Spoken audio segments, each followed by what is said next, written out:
Good afternoon, folks. Welcome to WSR information session. This is specifically targeting Constance Lake First Nations. So what we do here on WSR, because of our approved terms of reference, for those folks who may or may not know, terms of reference under the regulatory regime in Ontario is basically a work plan for any proponent that are considering a major undertaking, submits this kind of environmental work plan to the province. It goes through a public review process, and when it's approved, it comes back to the proponent with, in some cases, terms and conditions. So part of the terms and conditions in our end was that we're got to provide 3 rounds of consultation during the EA. So this is the first round we're doing from April to August. And in that each round, we got to provide information sessions to the individual First Nations specifically, so that we can capture any concerns, issues, or impacts or information requests that they may have as it relates to the project and the EA. So this week is Constance Lake, and we also have Leslie Spence from Webequie First Nations. He's the WSR EA coordinator. Welcome, Leslie. Bonjour. Jay, glad you can join us. So he's from the community, and he's helping coordinate locally all the initiatives, not just the information session, but in some cases the field studies and off reserve sessions that we offer related to this project. So and he has the sort of the year of the chief and council as well, as an employee of Webequie First Nations, and reports back things that are happening. We also have Laura. Maybe you can introduce yourself and then maybe introduce the presentation. Absolutely. Thanks so much, Michael. It's great to be here today. And yeah, I'm Laura Dumbrell. I'm a planner on the Webequie Supply Road project team. I've been involved in lots of aspects of the consultation, the tour, and now the environmental assessment process. So yeah, it's great to be here. And we do have a pre-recorded video presentation that we will share with you. And that'll go over some more information about kind of where we are in the environmental assessment phase of the process. And hopefully answer some of your questions. And then after the presentation, we'll come back and go through some of the specific questions that your community had during the terms of reference phase and kind of how those are being addressed throughout the project. So I think without further ado, we'll go into the video. Please enjoy, and then stick around after, and we'll be back to answer some questions. Excellent. Welcome to the Webequie Supply Road Environmental Assessment Phase Round 1 presentation. Today we are going to talk about the environmental assessment steps, what we have learned from communities, the importance of Indigenous knowledge, road route alternatives, and what happens next. For background, Webequie First Nation is about 250 kilometers from the Hudson Bay and James Bay coasts, and the road runs south of Webequie and then east to the Ring of Fire area. The purpose of the Webequie Supply Road is to move people and supplies to the Ring of Fire area, create jobs and business opportunities for community members, as well as skills training opportunities for young people. This would be done in a way that will preserve and strengthen the community's language and culture.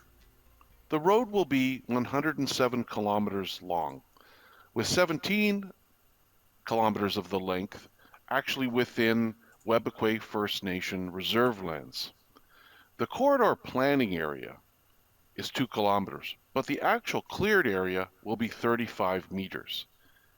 The road will make 3 large water crossings, one across Winisk Lake and the other 2 across rivers. And the project will also include temporary pits and quarries, equipment storage areas, and construction camps. Now we are going to talk about the environmental and impact assessment processes. There are 2 environmental assessments actually going on. There's an Ontario or provincial one, and a Canada or federal one. Webequie is also doing their own internal assessment of the project. At the end, one report is created for review by Ontario and Canada.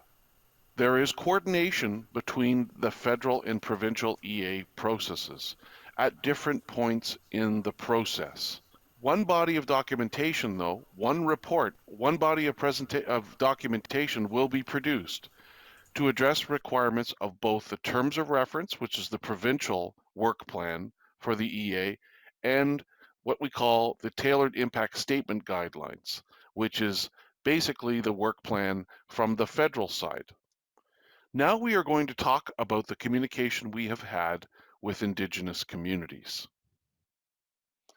When we were developing the work plan for the environmental assessment, also known as the terms of reference for the provincial environmental assessment process, we created a project website. We sent notices to communities, did virtual and in-person community meetings, and made project information available in many ways, such as through the website or by mail. And we've also accommodated during COVID by switching a lot of our in-person meetings to virtual meetings. We have received comments on the environmental assessment terms of reference or environmental assessment work plan from many First Nations and First Nation organizations. These comments are wide ranging. They talk about many, many different topics. Some of the topics are focused on Aboriginal and treaty rights and interests. There's cumulative effects and the need for regional assessment. So looking at the broader effects of the project and looking at the project from a much sort of higher level in combination with other projects that are either planned or exist in the area.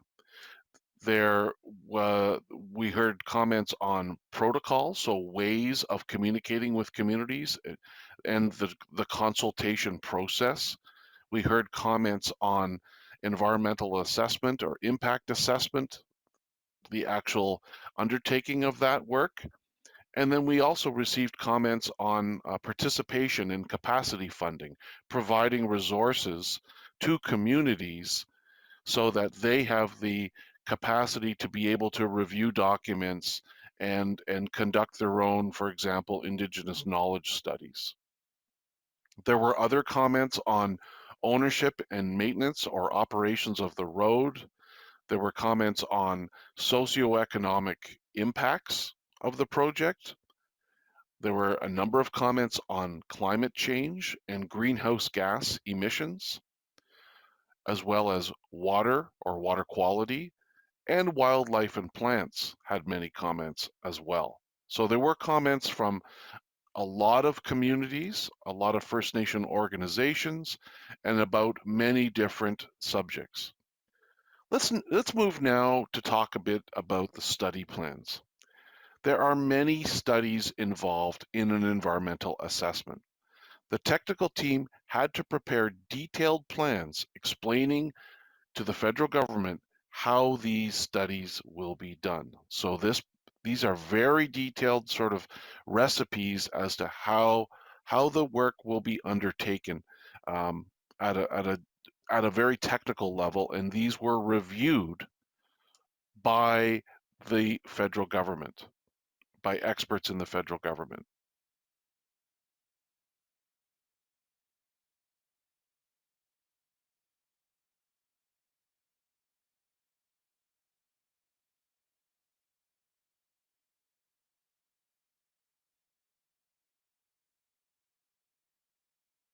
So there were a number of different technical study plans prepared, and the subjects include geology, terrain and soils, surface and groundwater, air quality and climate change, noise and acoustic, vegetation, wildlife, fish and fish habitat, species at risk, socioeconomics, human health, visual environment, and cumulative effects. Our team also prepared fact sheets to summarize. Now we will talk about how an environmental assessment is done. There are many steps involved in an environmental assessment. One of the steps is to identify what we call valued components. Valued components are the environmental, health, social, economic, or additional elements or conditions of the natural and human environment that may be affected by the project and are important to community members, are of concern or value to the public, Indigenous peoples, federal, provincial authorities, and interested party. They are what people are concerned about. Then we have indicators. Indicators represent the resource, feature, or issue related to a valued component, so what's important to community members. And if these indicators are changed, they may demonstrate an effect on the environment. A better way probably to describe them is a way of measuring potential effects. And it's used in the assessment and evaluation of alternative routes and the overall effects of the project. Now let's talk a bit about assessment boundaries. For each thing that community members think is important to study in an environmental assessment, a valued component, a study area needs to be defined. These are different depending on the valued component, and that's a very important thing to remember. So there are three general study areas. What we call the project area or project footprint.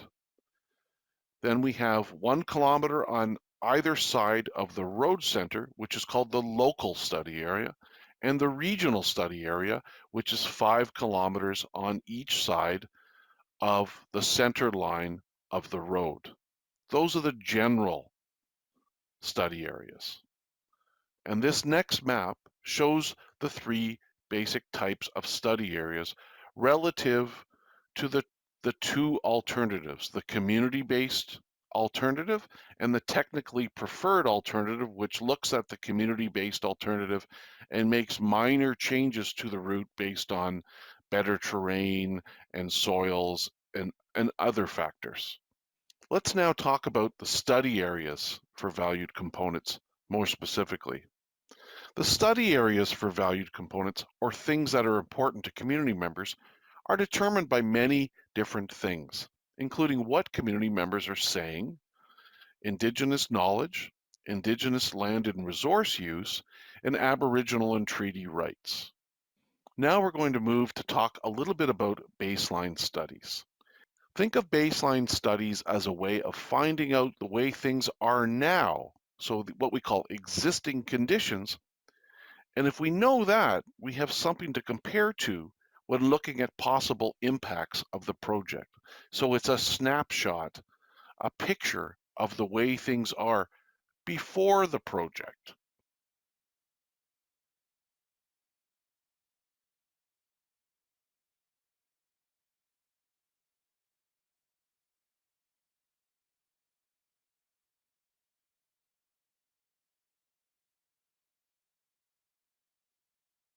There are many studies that are done as part of an environmental assessment.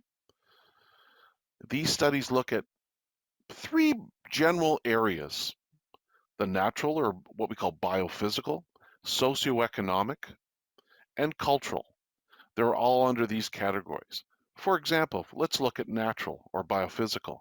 Within that, we would have studies on vegetation, such as the peatlands or wetlands and forests, wildlife, fish and fish habitat, species at risk, air quality and climate change, noise and vibration, visual environment, surface water, groundwater, and geology, terrain, and soils. So there are many studies on the natural or biophysical in the natural or biophysical category. Now, if we look at the socioeconomic infrastructure and social services, then we might look at human health. Might look at land and resource use or Indigenous knowledge and land and resource use. Then we look at another major category of studies, which is archaeological resources or built heritage or cultural heritage landscapes.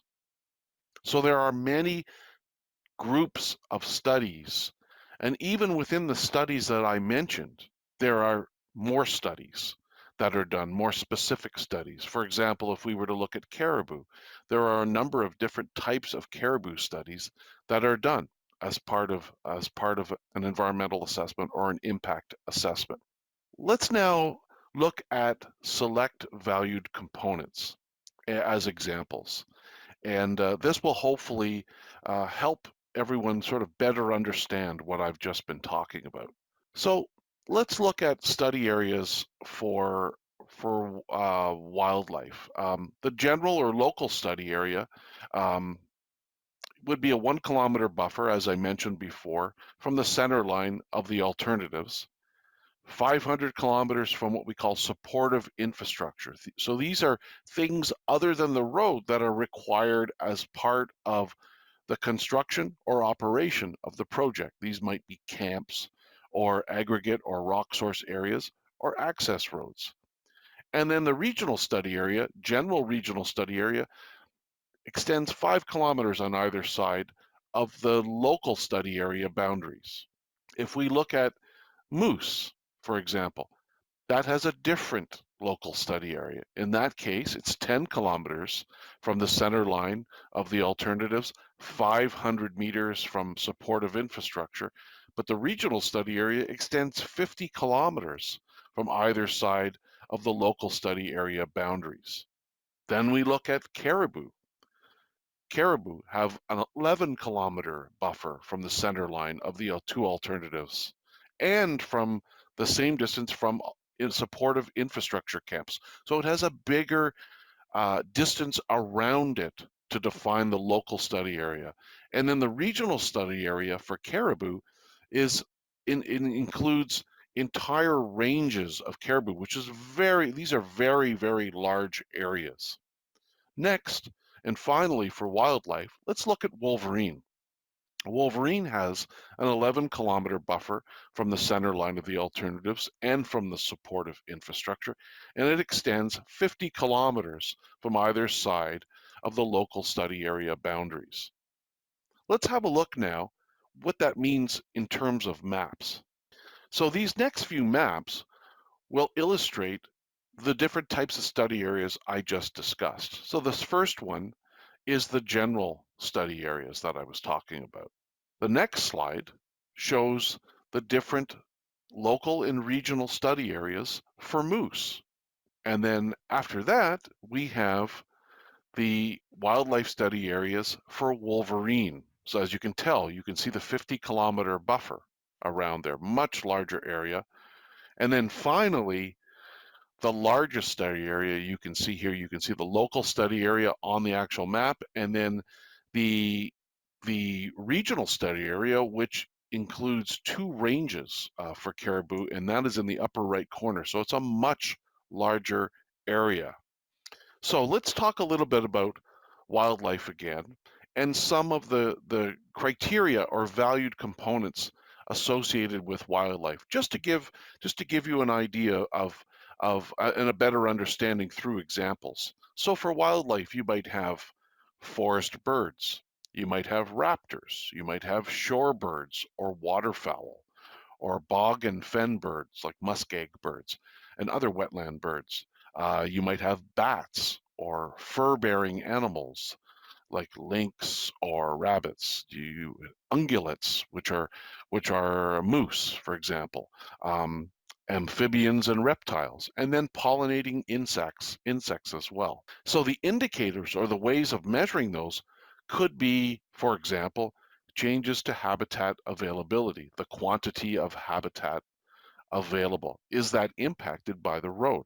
Could be changes to abundance, meaning actual numbers, or the distribution, the spatial distribution, where these animals are over the land or water. Could be changes in the species richness. And when we talk about that, we mean the diversity of species, the number of different species.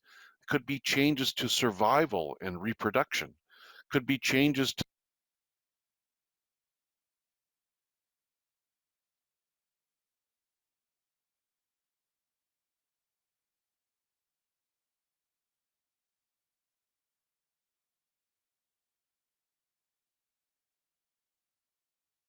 to predator access, habitat use, and population, or it could be changes in wildlife mortality or due to stress from. So let's talk a little bit about the baseline studies for birds. Spring and fall aerial water bird surveys were conducted in 2019 and 2020. And some of the things that we found were that the large lakes, and this isn't that surprising, were staging areas for waterfowl. Smaller lakes and rivers aren't really used that much by migrating waterfowl. We also conducted breeding bird surveys in 2020 and 2021, and we did listening counts at 263 stations. And we also used things called acoustic recording units at many different locations, actually 89 different locations, to listen to the sounds in these areas. The next slide shows some pictures that were taken from our breeding bird survey fieldwork. We also conducted baseline studies on bats to look basically for how many species are present. So we looked at, as I mentioned, bat diversity or number of species, and we used listening devices, what we call ultrasonic recorders. And we did surveys at 10 different locations. We found 5 species of bat, including the little brown bat, which is endangered in Ontario. We conducted a number of baseline studies on caribou as well. Caribou aerial surveys were conducted in 2018, 2019, and 2021.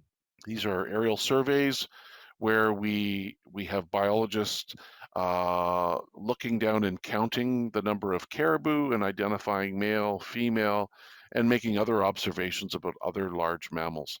We also conducted in 2020 a caribou calving study, both by foot and by helicopter. We conducted a caribou collaring study in 2021, and that helped us identify calving areas where community members where caribou would have their young, winter areas, and identify travel corridors by being able to track the individual caribou across the landscape. And so far, the data has shown that most collared caribou are of what we call the eastern migratory population that winters in wooded areas, but actually has their young along the Hudson Bay shoreline. Next are a few pictures of some of our from some of our caribou aerial surveys. And then the slide after that shows photos from our collaring study as well.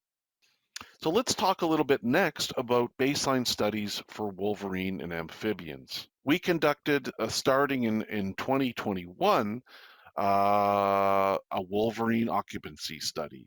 And so we set up sampling stations called run poles that at 25 different sites within 10 kilometers of the planned road center line.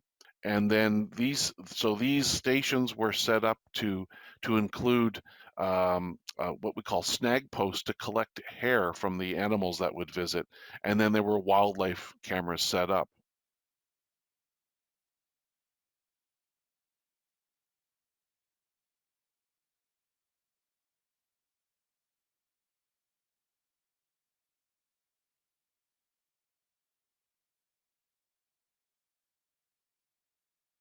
From this work, not only did we get a boundary of wolverine in Ontario, and we've gotten some really interesting results from that.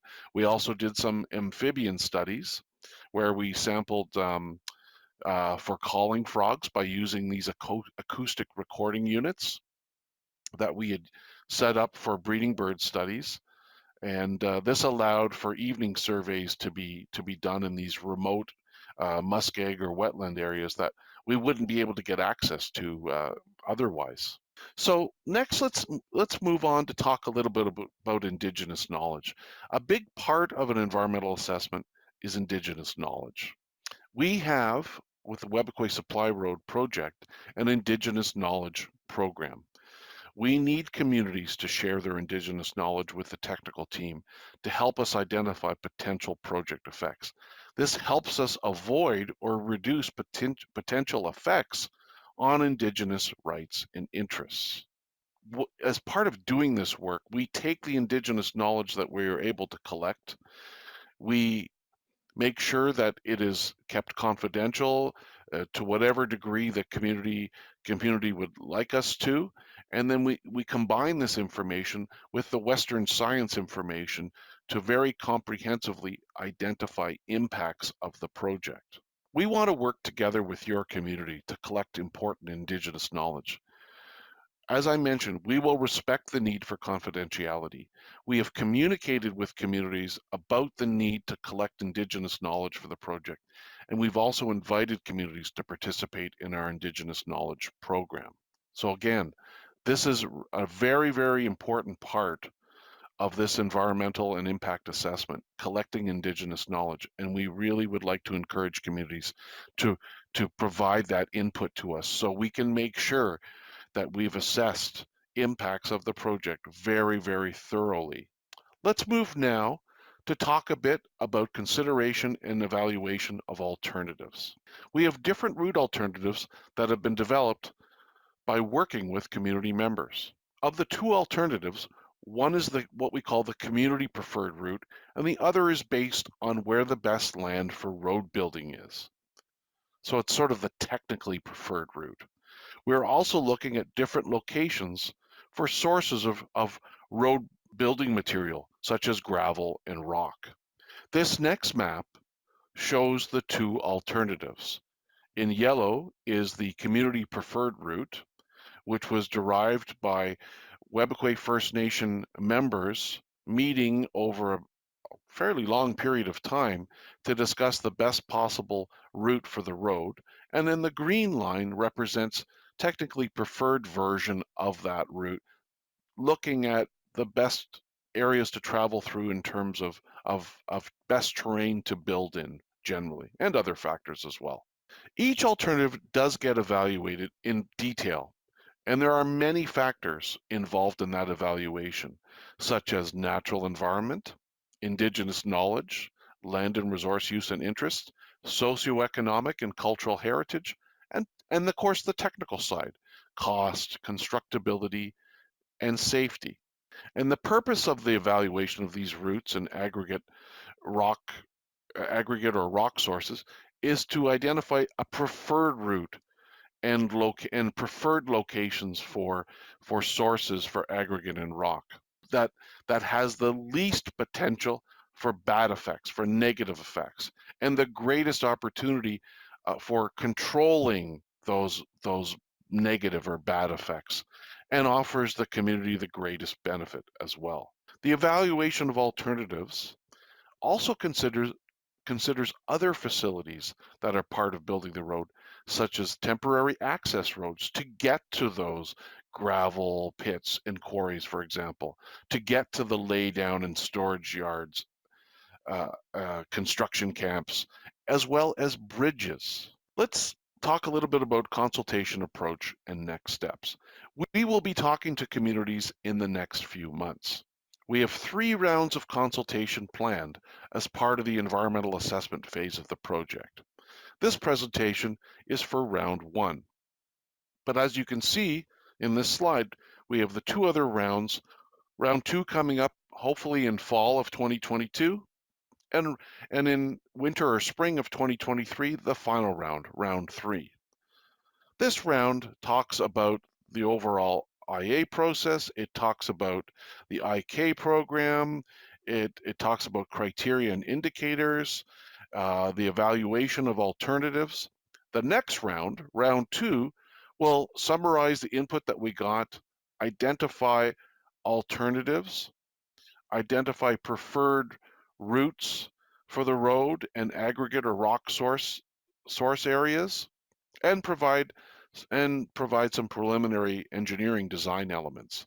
And then finally, round 3 will be a summary of round 2, what we found in round 2, and a summary of preliminary effects early effects based on our analysis of the project, and proposed ways of managing project impacts or mitigating impacts, limiting or controlling impacts, and then talking about follow-up monitoring, either during construction or post-construction. We will be collecting your feedback on the project in many ways, including community meetings, interviews, open houses, live streaming sessions, the project website, and social media. There are many different ways available to collect feedback from your community, and we welcome input from you in terms of how you would like to communicate with us. In terms of next steps, let me just talk about where we are here now. We are looking for input to finalize the criteria and indicators, as well as identify study areas for the valued components. We're looking to continue with our baseline studies and collect Indigenous knowledge. Now, in fall of 2022, we're looking for input to evaluation of alternatives and selection of the preferred route and locations for the construction material sources, aggregate and rock.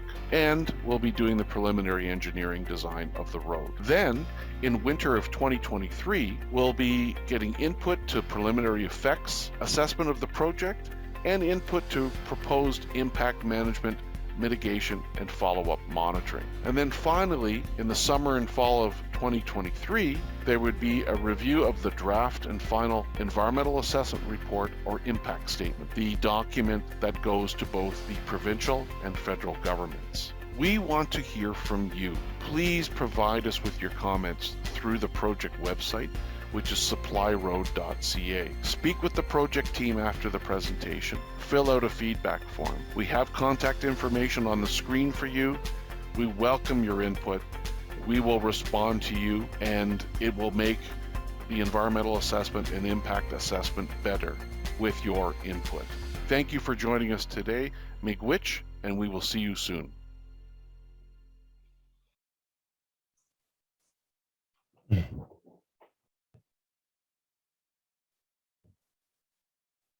Hello. I watched that I don't know how many times now, and there's always something new I think about, about all the sort of aspects of the project and the process, Laura. And Yeah, there's a lot to it. It's a great presentation. It really kind of sums up all the different aspects coming together. yeah. So at this part of the program, we're going to talk about some of the issues that was raised by Constance Lake during the tour process. So that we can echo back some of the issues or challenges that they saw at that point in time with the WSR terms of reference. So the first one was insufficient resources to conduct thorough review of the tour within the comment deadline.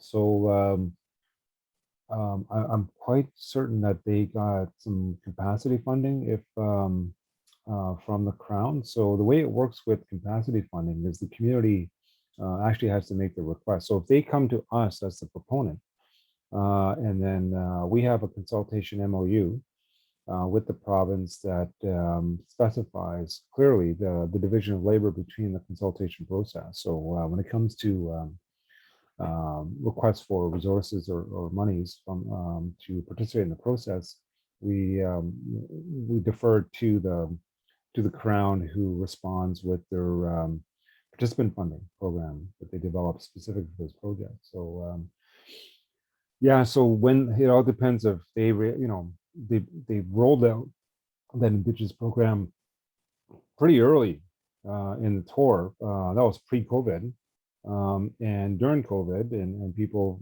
other communities applied, and I guess had sort of took the the time, I guess, to run through the terms of reference around that. So that's my kind of response to that, I guess. It all depends when you apply, how you use those resources provided by the province.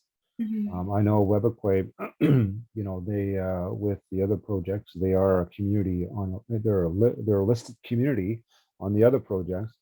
And they also applied for that funding, and it was we were able to get a consultant to review the community access community access road project in Martin Falls, and do a thorough review and submit our comments to that proponent, which is Martin Falls First Nations, within the timeline. Well, So, definitely, Michael. And I know we also have taken some action to extend the commenting period when necessary, including during the tour phase. So definitely taking some action there where we can. absolutely. I think actually I don't have the exact time, but it's probably one of the longest tour review period in the Yeah, history of Ontario, uh, definitely. because of that. I think the other thing was COVID restrictions. Yes. So again, this was during the tour review period, and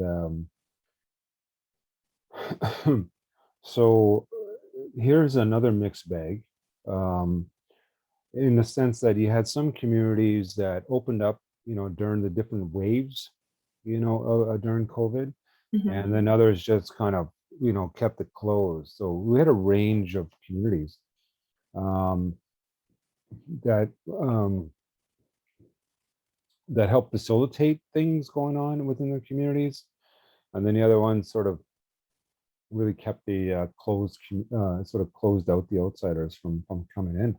Mhm. So the COVID, we don't know if it's going to be a seventh wave or not right now. I mean, but it seems like the economy is opening up, and during the COVID pandemic, our team offered a range of options for engagement, right from meeting, because there were chief and councils and staff leaving the community during COVID in the openings between the waves, saying that we can meet them, in Timmins or Sioux Lookout or Thunder Bay, to talk, spend a couple hours to walk through the presentation. So we offered those options, even whatever COVID protocol they had in the community, Mhm. and then right down to the virtual options, right down to um, uh, virtual meetings with council or focus groups with the land users, harvesters of the land, any concerned members that they wanted. We even went down to a telephone, Yeah. so all we needed was a fax, like going old school, right? Like, so 1 hour, one phone, one fax. We'd fax the presentation, set up a time for 1 hour to go through the presentation, and then get the feedback on that. So we even offer that, going back to old school. Yeah, we had to get creative, that's for sure. But I think we've come up with quite a few ways. And another really cool thing that every community member should check out if they haven't is the virtual reality open house. So it's like recreating the open house experience on our project website, supplyroad.ca. So I was checking it out the other day. And yeah, it's really great. It's like you have all the open house boards and you can walk around the room and read them all. So definitely some good ideas.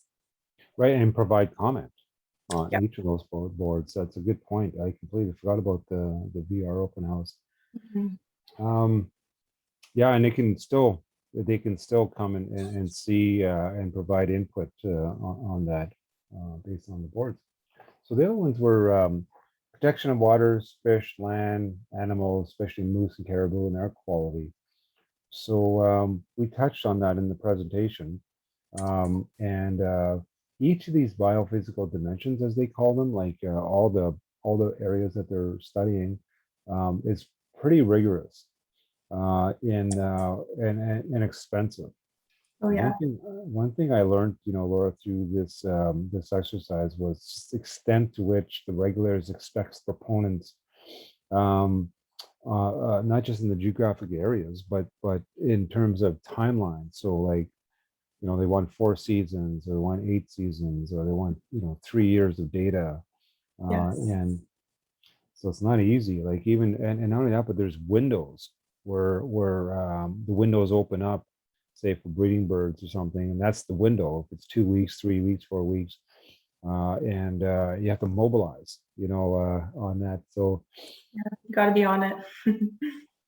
yeah, so the helicopter cost is probably half the cost, doing all this in remote areas, in which we are in Definitely. this region.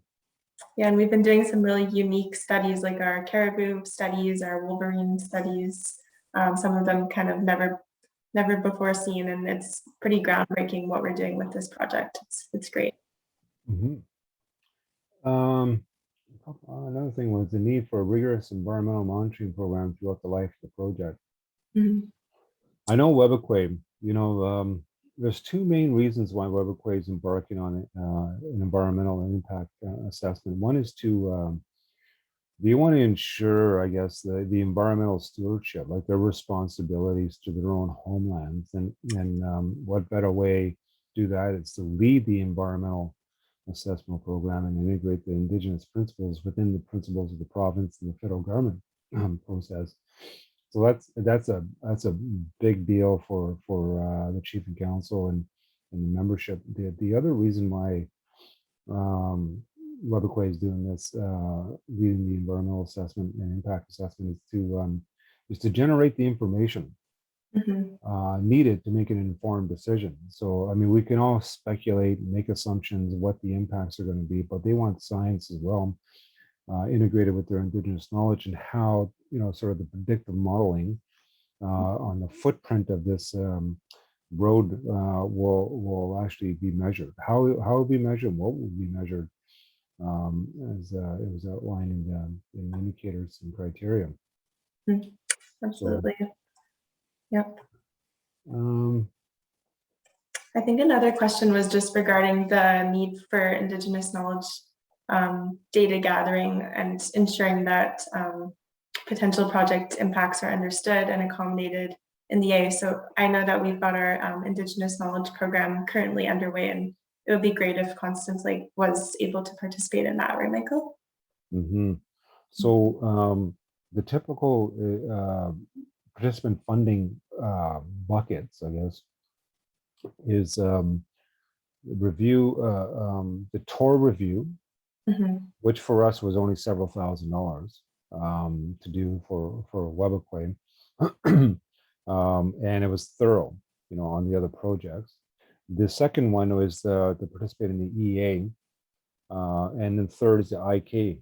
So for Webequie, each community, I guess, has to determine how much they want to spend on their on those processes. And one of the things we did was actually just to get a range out there is we did an RFP, for Yes. Webequie, so that we can have an understanding of the range of prices and capabilities and firms that are out there that can do this type of work. So we were able to find one that way. So, and it's something that Webequie too, wants to document and make as as rigorous and robust for themselves is the IK report around their homelands. It's especially WSR project. 17 kilometers of that project is on their reserve lands.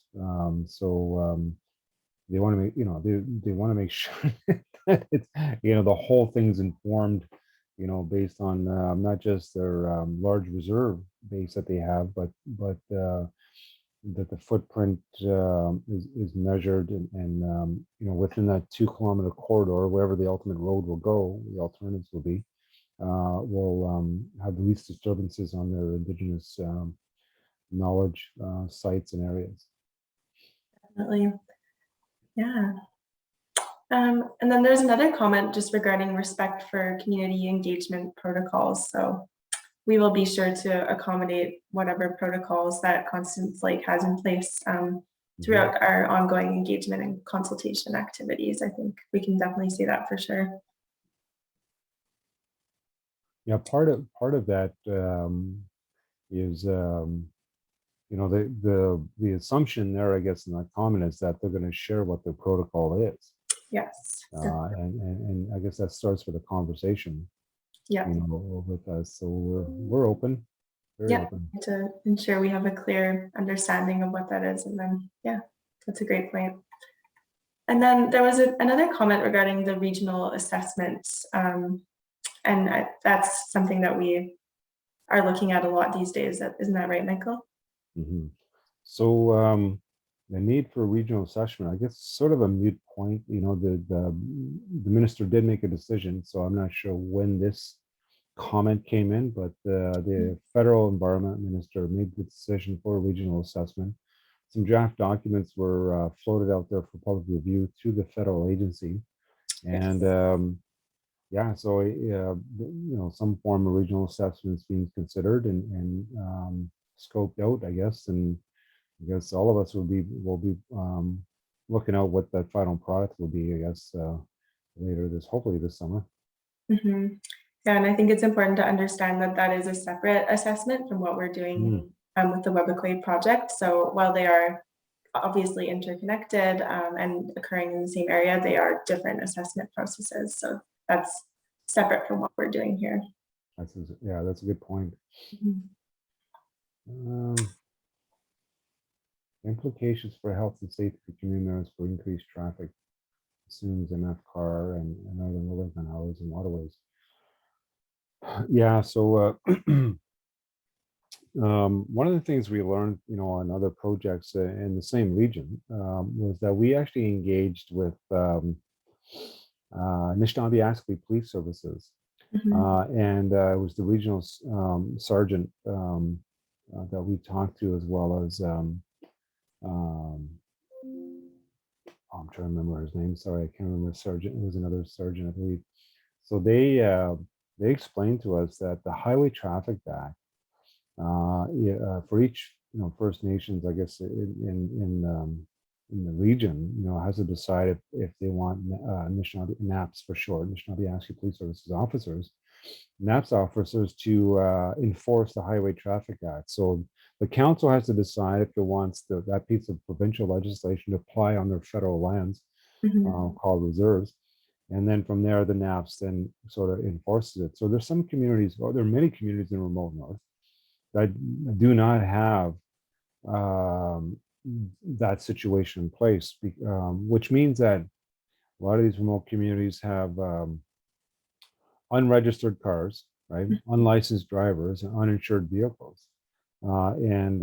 So if there is an all-season road or road that goes off the reserve, NAPS, is making a fair assumption that the Highway Traffic Act, whether private road, publicly, or some hybrid type of road, would have to be enforced on that road. So what that meant for them was that additional resources would have to be considered for NAPS, patrolling the road. So like the 17 kilometers on reserve with Webequie, like they're very concerned about public and community safety, and all that it entails having an all-season road coming, it's because it starts at the airport, and then 70 kilometers on the reserve, then heading out to the proposed mine site. So yeah, it's a big deal, safety. Yeah, absolutely. Yeah, and we'll be looking at all those kind of factors as part of our socioeconomic assessment, and then also how they're all integrated as part of the cumulative effects assessment that looks at how all those pieces will fit together and kind of how the effects will spur each other on, if that makes sense. True.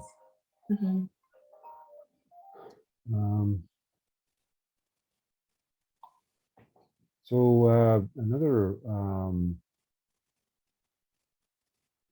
concern was the project's impact on moose population due to increased traffic and tourism on highways and waterways. So there is a lot of surveys being done, and I guess going further, because it's mostly caribou on that. There is moose, and so those large mammals, are in their habitat. It's something that's being studied. Yes. And it's pretty interesting. I think we have some videos on it, some tutorials on it on the website. where they kind of explain, sort of the methodology or the how they're going about studying these areas and how many seasons, and then later we'll end up doing the assessments, the effects assessments, so right now they're doing the baseline, of all the different dimensions of the environment, including water, even birds and bat studies and whatever. And then the idea is that, okay, now we have the baseline of this of the area, meaning that a snapshot of the current conditions, and then now let's put a road on it. Mhm. What would be the effects, putting the road on it like that and operationalizing that road? So Exactly. so I think that will Yeah. come later. Yeah, no, there's a great fact sheet on the website about the wildlife assessment, and that definitely gets into how moose are being studied, like you say, Michael, with our baseline, and then how will we actually look at the potential impacts on moose, and finally, how will we create those mitigation measures which look to reduce those impacts and reduce any negative effects. And that's kind of the overall goal of the assessment that we're doing. Mm-hmm. And I don't know about you, but I probably got at least 1.5 million miles on northern highways, and Yes. I'm dodging moose. Oh yeah, sure, they're everywhere. They're everywhere, and there's moose warning signs everywhere because I don't know, it's the salt, in some cases, it's getting away from the flies and bugs, that eat us alive, in certain times of the year, or they just want to see space, they're by the highways, that's for sure. Yeah. Um, What else we got here? Aggregate resources. What about the locations of them, and where will the material for the road come from? yeah, that's a great question. And it's not an easy one to answer. I think the locations of potential aggregate resources have been identified, Mhm. but are they of the grade, right, and quantity that the road requires is another question. So geotechnical drilling will be required for some of those areas. Some of those are already known, by I think OGS did an inventory, the Ontario Geological Survey did an inventory of the far north, of outcrops and known geology that's above ground that's showing, and some of those eskers and moraines has been identified Yes. in those areas.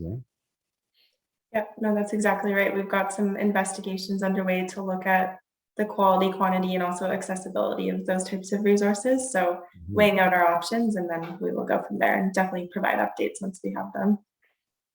So we have to keep in mind too, they're probably, we're not at the preliminary engineering design, but it's started. um, I mean, it's not completed yet, but we have started. And part of the idea, I guess, is for the Hudson Bay lowlands is this idea of a geogrid road. Great. So Yes. it's not your typical roads that you see that may be built along the highways. All of us, especially Constance Lake, I mean, they're road access community. I mean, they would see road construction Mhm. and on their travels, and in those travels, you'll see how they kind of lay the foundations for the roads, right? Like in some cases, they use rubber, like rubber tires, Mhm. as part of the foundations, and then they pave it after they get to the bedrock and lay the foundations, and then they pave it. That's not the case, for what's being looked at here in the Hudson Bay lowlands. What's being looked at, is given the, like, sort of the peat conditions, the wetlands, and what's being looked at is what they call sort of this geogrid road, which is like a floating road concept. So it'd be built out where it would sit upon, the sort of the peatlands, and then build tunnels, or what do you call those? Um, um, Drainage, kind of, right yeah, underneath. yeah, yeah, yeah. So that allows the water to move. So Exactly. So if we can just, build it in a way that just sits on top, so the water still moves, and sometimes it looks like still water when Right. you're up there, right? Because it's so imperceptible sometimes, like, but there's actual movement of water happening. Yeah. So it's such Um, an interesting design. And I think we've been looking at similar examples in like other countries, even like the UK, if I'm not mistaken, and getting some design inspiration from what's worked in other cases and best practices. So yeah, yeah, it's interesting. I'm hoping to get some footage of that. Some, I think they were used in Quebec and even Manitoba. Yeah. I heard that there was one. There's actual small section in Southern Ontario as well. They Hmm. use GeoGrid. For Um, sure. Yeah, so we'll share some animation or some examples yeah. of what that could look like. Yeah. So And last one. finally, yeah, last one. And this is about the impact of all three projects that are underway in the region. So NRL and MFCAR, the community access road. Yeah. So I know for WSR, we're doing cumulative impact Yes. assessment. And I believe cars doing cumulative, and the likelihood is northern rolling. So there's going to be three cumulative impacts on this. Um, to be clear, I guess on WSR, the purpose of that road is an economic development road. So I mean, it has a very specific purpose. It's to facilitate materials and supplies and people to the proposed mine site or the exploration camps that are Hmm. in the area. So it's kind of facilitating opportunities. Where the car, their purpose of that road is community access. So I won't speak to car. It's not my project, but it's pretty clear in the terms of reference as well as the project description that its purpose is community access. Northern Road Link implicates both, right? So the Northern Road Link is specifically for the, facilitating the Ring of Fire developments, and it kind of implicates WSR in terms that if all three project gets approved, which is not a given, um, that suddenly Webequie Supply Road now becomes a sort of an all-season access road to the provincial highway. The community access road, suddenly becomes a multi-purpose road, for so it implicates the Northern Road Link implicates the car project is now it's not just a community access road to the community. It's now becoming an all-purpose, an all-season road for industrial use as well. So what we don't know is that whether all three gets approved. So Exactly. so they have to kind of move forward on its own to see if um, what the final report says on the environmental impact assessment, what the preliminary engineering says, and weigh that out against sort of the cost benefits analysis for WSR. So Yeah, and I know as part of the WSR, we have a responsibility to look at all past, present, and reasonably foreseeable future projects in the region. So, irregardless, we will be looking at the cumulative effects of all those types of projects, just as part of the process. yeah, well, that's the issues that were raised for Constance Lake. We'll stop here and again, this is round one for Constance Lake. If you want to reach out to your chief and council for an in-person session or another session specifically virtually on any aspects of WSR project, we are here. We are flexible and willing to do any type of engagement information session to help you understand what this project is and what it isn't. So Yeah. thank you, Laura. Thank you so much. Yeah, and we'd be happy to come visit the community at some point too. Just please reach out to us. And as mentioned, we also encourage you to check out supplyroad.ca and see what's on our project website. Excellent. Thanks so much, everyone. Thank you, and miigwech.